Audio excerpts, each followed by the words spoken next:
Avui és el Dia Mundial de la Pesca, un sector clau en l'economia mediterrània. Pescadors i pescadores reivindiquen ajudes urgents per a impulsar un sector que a la Comunitat Valenciana dona faena a 2.300 persones.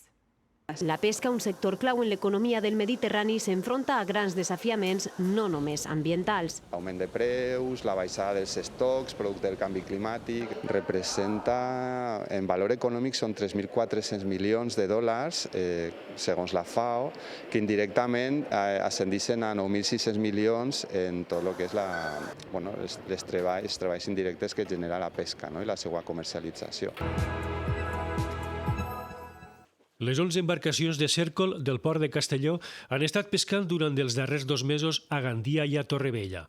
Els bancs d'Aladroc i Sardina han desaparegut literalment de la costa castellonenca i s'han desplaçat cap al sud. Ara els vaixells tornen a estar així, però avui no han eixit a pescar pel mal estat de la mar. No sabem si és per la temperatura de l'aigua, si perquè el peix encontra més aliment allí, però normalment ja quasi tota la flota pesquem allí. El canvi climàtic pot estar afectant el comportament dels peixos, però aquesta modalitat arrossega un altre problema com és el relleu generacional. En 25 anys este port ha perdut la meitat de la flota.